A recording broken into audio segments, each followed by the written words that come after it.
আসসালামু আলাইকুম ভিউয়ার্স, আশা করি সবাই ভালো আছেন। দীর্ঘ অপেক্ষার পর বাংলাদেশ ফায়ার সার্ভিস ও সিভিল ডিফেন্স অধিদপ্তরে বিশেষ একটি সার্কুলার প্রকাশ হয়েছে, যেখানে আপনারা বাংলাদেশের সকল জেলা থেকে নারী পুরুষ উভয় প্রার্থী আবেদন করতে পারবেন। আজকে আপনাদের সামনে আমি একটি ভিডিও নিয়ে আসলাম কিভাবে আপনারা আবেদনটি করবেন সেই আবেদন পদ্ধতি নিয়ে। আবেদন ফর্মটি ভালোভাবে সঠিকভাবে পূরণ করতে হবে, না হলে আপনার পরবর্তীতে সমস্যায় পড়বেন। তাই যে যেখান থেকে আবেদন করুন না কেন, সঠিকভাবে নিজ চোখে দেখে আপনারা আবেদন করবেন। কিভাবে করবেন এবং আবেদন ফি বাবদ কত টাকা প্রয়োজন হবে সব কিছুই আজকের ভিডিওতে তুলে ধরব। তাই ভিডিওটি আপনার জন্য খুবই গুরুত্বপূর্ণ হতে যাচ্ছে। ধৈর্য সহকারে শুরু থেকে শেষ পর্যন্ত দেখুন এবং যে নতুন বন্ধুরা দেখছেন অবশ্যই আমার চ্যানেলটি সাবস্ক্রাইব করে পাশে থাকা বেল বাটনটি অন করে দেবেন এবং ইতিমধ্যে যারা করছেন তাদেরকে অসংখ্য ধন্যবাদ। চলি বন্ধুরা, দেখে আসি নিয়োগপত্রটি। আপনারা চলে আসলাম স্ক্রিনে। এখানে যে আবেদনটি করবেন সেটি হলো fscd.railtalk.com ভিডিও ওয়েবসাইট ঢুকে আবেদনটি ফর্ম পূরণ করবেন এবং আবেদনটি শুরু হয়েছে 10/4/2025 সকাল 11 এবং শেষ হবে 8/5/2025 বিকাল 5 ঘটিকায়।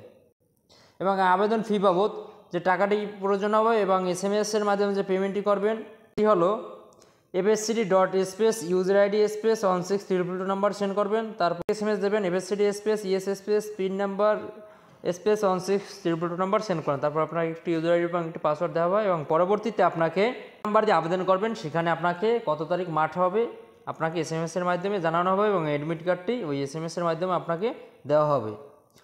চলি বন্ধুরা, কোনো একটি ব্রাউজারে যাই আপনার আবেদনটি শুরু করি। আমরা ব্রাউজারে এখানে আমরা সার্চ করব fscd.railtalk.video ওয়েবসাইটে ঢুকে আমরা আবেদনটি ফর্ম করব। চলে আসলে এখানে তার অ্যাপ্লিকেশন ফর্মে ক্লিক করবেন। তারপর আপনার কোন ক্যাটাগরিতে আপনার আবেদন করবেন সবগুলো ট্রেডে এখানে আছে, সবগুলোর সেমভাবে আপনার আবেদন করতে পারবেন। এখানে ফায়ার ফাইটার আছে, ড্রাইভিং আছে, ড্রাইভার আছে, মোল্ডার আছে ইত্যাদি যে কোনো ট্রেডে আপনারা আবেদন করবেন, সেখানে আপনারা চয়েস দিয়ে ক্লিক করবেন।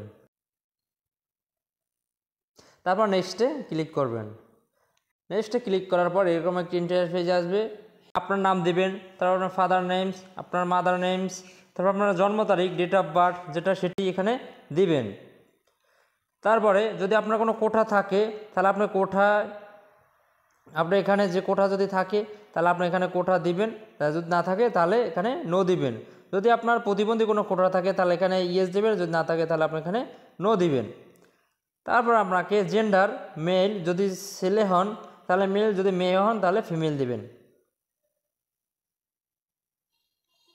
তারপর এখানে আপনার শরীরে যদি কোনো ত্রুটি থাকে তাহলে আপনি এখানে ইয়েস দেবেন, যদি না থাকে তাহলে আপনি এখানে নো দেবেন। আপনার হাইট কত, আপনার হাইট যেটা হয় আপনি সেখানে দেবেন। 5 ফিট হলে 5 ফিট, যদি 6 ফিট হলে 6 ফিট, 5 ফিট 8 ইঞ্চি এ ব্যক্তি, তাহলে আমি এখানে 5 ফিট 8 দিয়ে নিলাম। তারপর চেস্টের মাপ আপনি দেবেন এখানে 32-34, ন্যাশনালিটি বাংলাদেশ, যদি NID থাকে ইয়েস দিবেন, আর যদি না থাকে তাহলে এখানে নো দিবেন।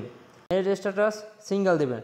তারপর আপনার প্রেজেন্ট অ্যাড্রেস, কেয়ার অফ আপনার পিতার নাম দেবেন, তারপর আপনার ভিলেজ নাম দেবেন, তারপর আপনার জেলা কোনটা সেটি দিলাম বরগুনা, উপজেলা আমতলী তালতলী আমি দিলাম তালতলী, পোস্ট অফিস নাম দিবেন, তারপর আপনার পোস্ট কোড দিবেন। তারপর যদি আপনার প্রেজেন্ট অ্যাড্রেস যদি একই থাকে তাহলে আপনি এখানে এই টিকমার্কে ক্লিক করে দিবেন। মোবাইল নাম্বার দিবেন এখানে, তারপর কনফার্ম মোবাইল নাম্বার দিবেন। তারপর আপনার শিক্ষাগত যোগ্যতা SSC, এখানে SSC দিবেন। তারপর আপনার বোর্ড কি বোর্ড দিয়ে আপনি পাস করছেন, বরিশাল হলে বরিশাল দেবেন, ঢাকা হলে ঢাকার, মাদ্রাসা হলে সেটা আপনি এখানে দেবেন। তারপর আপনার রোল নাম্বার দিবেন, আপনার GPA কত আপনার সেই GPA দেবেন। এখানে 4 পয়েন্ট পেয়েছে, আমি এখানে 4 পয়েন্ট দিয়ে দিলাম। আপনারা কোন গ্রুপ থেকে পাস করছেন, হিউম্যানিটিস হলে হিউম্যানিটিস, সায়েন্স বিজনেস স্টাডিজ হলে আপনি সেটি দেবেন এবং আদার্স হলে আদার্স দিবেন এবং আপনার পাসিং ইয়ার কত আপনি সেটি এখানে দেবেন। যদি আপনার HSC থাকে আপনি এখানে HSC এখানে দিবেন, যদি না থাকে তাহলে দেবার কোনো দরকার নেই। এবং যদি অন্য কোনো শিক্ষাগত যোগ্যতা থাকে সেগুলো আপনি এখানে দিবেন।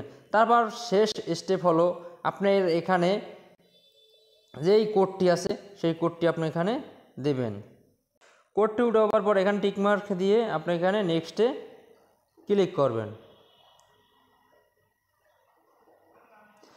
এরকম একটি ইন্টারফেসে নিয়ে আসবে। তারপর আপনি চেক করবেন আপনার নাম, পিতার নাম, আপনার জন্ম তারিখ সব কিছু আপনি A to Z চেক করবেন। চেক করা যদি ভুল হয়ে থাকে তা আপনি আবার আবেদনটি করতে পারবেন। যদি ভুল না হয়ে থাকে তাহলে আপনি এখানে